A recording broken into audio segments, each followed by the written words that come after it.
दोस्तों, स्वागत है आपका आज की कहानी में। आज की कहानी है अपनी पहचान। घर में आटा पूरी तरह से ख़त्म हो चुका था।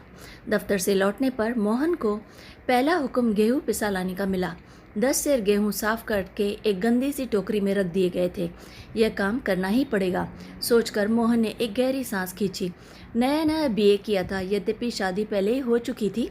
नई नई नौकरी आरंभ की थी और गृहस्थी का हिसाब भी नया ही। पुराने गृहस्थ क्लर्कों का रंग ढंग मोहन में अभी पूरी तरह उतर न पाया था। कभी तरकारी खरीदनी हो तो 3 आने के स्थान पर 11 पैसे में सेर भर खरीद कर भागीरथ वाली सफलता का हर्ष नहीं होता था। सिनेमा का शौक एकदम से ना गया था। खुलेआम सिगरेट पीने के बजाय बीड़ी पीने और चपरासी से भी पहलवान छाप बंडल लाओ कहने की मुक्त अवस्था अभी न आई थी। डैम फूल, इडियट आदि विशेषण सुनकर अब भी खून खौल उठता था। इस प्रकार अपनी थोड़ी तनख्वाह में किसी प्रकार मोहन अपनी बीवी और दूध मुँहे बच्चे के साथ साथ अपनी बाबूगिरी को भी पाल रहा था।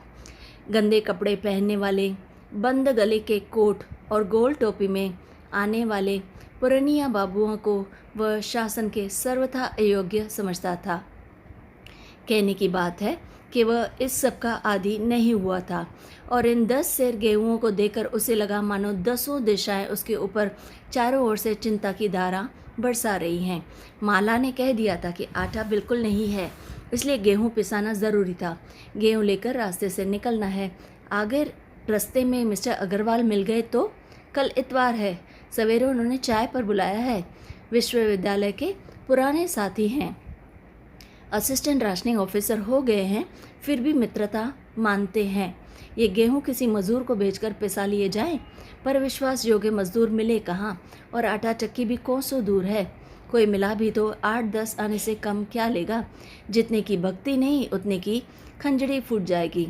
फिर 10 सेर गेहूं के लिए मजदूर, ये जानते ही माला का मितव्यता का भाषण कौन सुनेगा। उसने यह रोज़ रोज़ का झंझट मुझे ठीक नहीं लगता।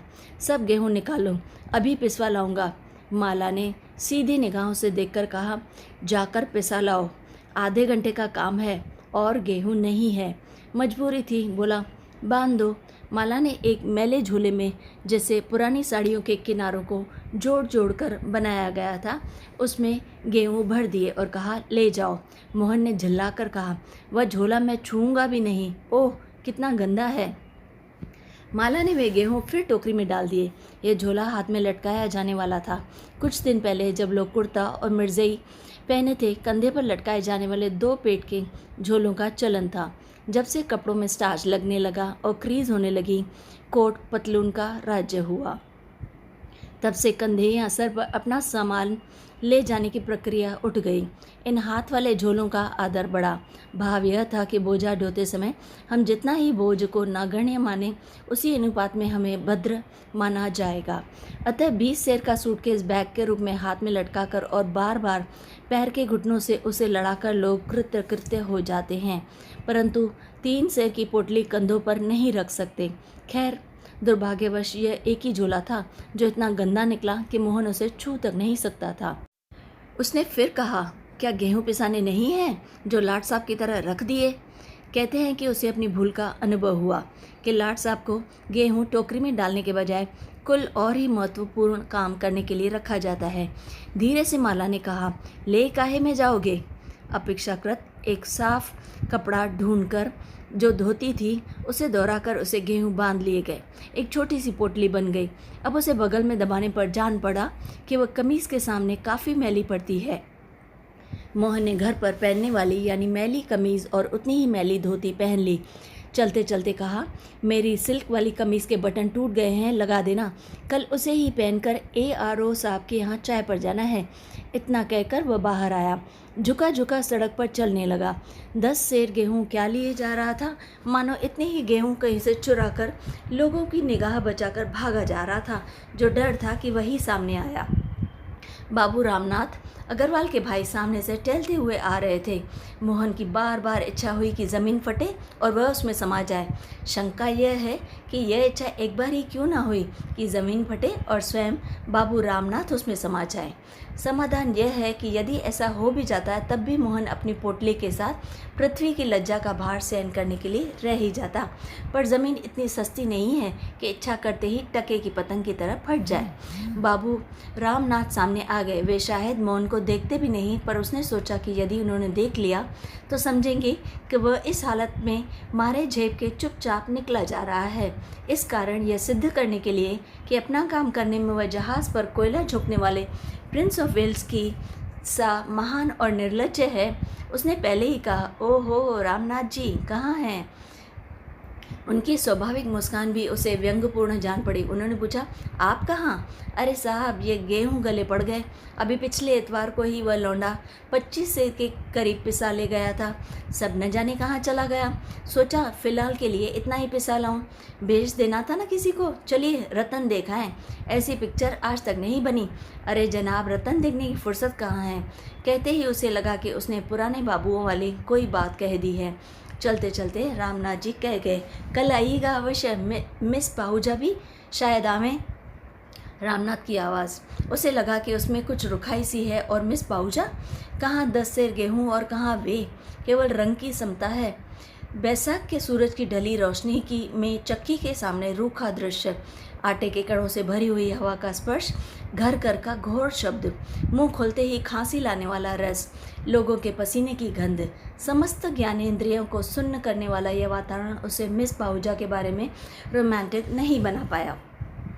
एक विचार मन में घुस गया था, वह कल सिल्क वाली कमीज पहनकर जाएगा ज़रूर, पर क्या रामनाथ जी उसका आज का रूप भूल सकेंगे? जब उसकी बार बार चक्की वाले से आटा पीसने में जल्दी करने को कहा तो उसने अपने क्षेत्र में सुमान्य युद्धोत्तर सभ्यता के नियम का पालन करते हुए कहा, जल्दी हो तो कहीं और ले जाओ, वे रहे तुम्हारे घेऊ। झेप कर मोहन एक कोने में खड़ा हो गया। वहीं प्राय 45 साल का एक मैला सा आदमी खड़ा था। वह पांव तक कसा हुआ पैजामा पहने था, बदन पर कुर्ता था जो ज़रूरत से ज़्यादा लंबा और कंधों पर फटा हुआ था। कुछ दाढ़ी बढ़ गई थी, गाल के खड्डों और कनपटियों के ऊपर बालों में सफ़ेदी आ गई थी। आंखें डरावनी और फूली हुई लग रही थी। वह बीड़ी पी रहा था।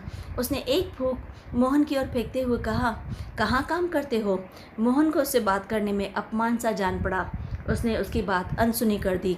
तब वह आगे बढ़ आया और मोहन के मुंह में झांक कर अपना सवाल दोहराते हुए बढ़ा, कहाँ काम करते हो? अनिच्छा के साथ मोहन ने बताया, सीओडी में। ठीक, मैं पहले ही जान गया था। कैसे? मोहन ने घूरते हुए उसे कहा। उसने अपना सर जोकरों की भांति हिलाकर पास खड़े हुए अपने 2-3 साथियों से कहा, जो बहुत जल्दी मचा है तो जान लो कि वह 10 घंटा सीओडी में मजदूरी करके आया है। पता नहीं इसमें क्या बात थी कि वे सब खिलखिलाकर हंस पड़े। मोहन कुपित नेत्रों से उसे देखता रहा। उसने पूछा, क्या पाते हो? मोहन ने लापरवाही से कहा, मिल जाता है खाने भर को। उसने फिर अपना भयंकर सिर जोकरों जैसे हिलाया और अपने साथियों से बोला, अरे भाई लोगों, सीओडी में भी एक आदमी खाने भर को पा जाता है। फिर उसने मोहन से पूछा, क्यों जी? खाने भर को तो मिल जाता है, पहनने भर को भी मिलता है कि नहीं? मोहन ने कुछ कहना चाहा, मुंह खोला, फिर चुप हो गया। उसने फिर पूछा, 1.5 रुपया रोज़ मिलता है। मोहन ने कहा, मैं 3 रुपया रोज़ पाता हूँ, पर तुमसे मतलब? इस पर वह आदमी फिर अपने साथियों के साथ हंस पड़ा। मोहन के मन में आया कि वह उसकी खोपड़ी तोड़ दे, पर परिस्थिति समझकर चुपचाप खड़ा रहा। हंसी रुकने पर उस आदमी ने कहा, मतलब तो मुझको कुछ नहीं, तुम तो बाबू हो बाबू, तुम 3 रुपया रोज़ मिलता है, मुझको तुमसे क्या मतलब? अब मोहन ने ज़रा कड़ाई से कहा, देखो जी, मुझे तुम्हारा मजाक बिल्कुल पसंद नहीं। वह अपने साथियों से बोला, इन्हें भला क्यों पसंद आएगा हमारा मजाक? ये ठहरे बाबू 3 रुपया रोज़ वाले, हम लोग ठहरे लठ गंवार मजदूर, हमारा मजाक इन्हें क्यों अच्छा लगने लगा? अपने एक साथी से उसने पूछा, क्यों रे, तेरा लड़का भी तो एंट्रेंस में पढ़ता है? साथी ने कहा, जानते तो हो। ये आदमी कहने लगा, देख बे, उस छोकरे को एंट्रेंस ना पास करा, नहीं तो वह भी बाबू बनकर अपनी लोगों से अलग हो जाएगा। तनख्वाह मिलेगी साले को 70 रुपये, पर समझेगा कि वह तुझसे 1000 गुना ऊंचा है। वह तेरी नकल ना करेगा, वह नकल करेगा अफसरों की, सेठ साहूकारों की। इसी बाबू की तरह करने पर नाक बहुत चढ़ाएगा। वह भी भूल जाएगा कि उसकी जड़ें कहाँ हैं। वे सब हंसते रहे। मोहन ने पढ़े लिखे आदमी की तरह समझ लिया कि संधि करने में ही कल्याण है। बोला, क्या बात है जी, मैंने ऐसा क्या कह दिया जो तुम सब यह कहने लग गए? मोहन की आवाज़ ही संधि पत्र था। उस पर उस आदमी ने भी हस्ताक्षर करने चाहे। वह नरमी से बोला, बात कुछ नहीं है बाबू, सिर्फ समझ का फेर है। तभी मेरे पहले सवाल पर तुमने उसे अनसुना कर देते हो। तभी जेब खाली होने पर भी रेल में ऊंचे दर्जे का सफ़र करते हो, ताकि कहीं हमारे जिस्म की हवा, हमारी तंबाकू की गंध तुम्हें छू न जाए। तभी तुम उन जगहों में पहुंचने की कोशिश करते हो जहां तुम्हारा कोई नहीं है। इस बार लोग हंसे नहीं। चक्की की घराहट के बीच ड्राइवर की अशिष्ट आवाज़ सुन पड़ी, लो जी, गेहूँ पिस गए, निकालो 2.5 आने। पैसे देकर हाथ में आटा लटकाकर वह बाहर आया। उस आदमी ने इस बार मोहन की ओर नहीं देखा। वह बीड़ी सुलगाने में व्यस्त था। मोहन को संदेह हुआ कि वह कुछ पढ़ा लिखा आदमी है, जानने योग्य है, पर हिचक के मारे वह चुपचाप चला आया। घर आकर आटा एक किनारे रख नहाने चल दिया। माला ने रोककर सिल्क की कमीज उसके हाथों में रख दी और पूछा, कुछ और ठीक करवाना है? एक पल वह माला के पीले और मुरझाए चेहरे की ओर देखता रहा। उसके बाद धुएं से धूमिल आंगन पर उसने निगाह डाली। नीचे अंधेरा था, पर 2 मंजिले के ऊपर मुंडेरों पर, जहाँ अधिक किराया देने वालों की ही पहुँच थी, सूरज पूरी तरह अभी डूबा न था। उसकी लाल रोशनी अब भी छतों पर फैल रही थी। उसने फिर माला के चेहरे की ओर ध्यान से देखा। ऐसा लगा कि वह चेहरा उसने बहुत दिनों बाद देखा है। फीकी मुस्कान के साथ उसने एक नज़र उसकी ओर डाली और ध्यान से देखने लगा। उंगली माला की ठुड्डी पर आवेग के साथ फेरी और कहा, और कुछ नहीं ठीक करना।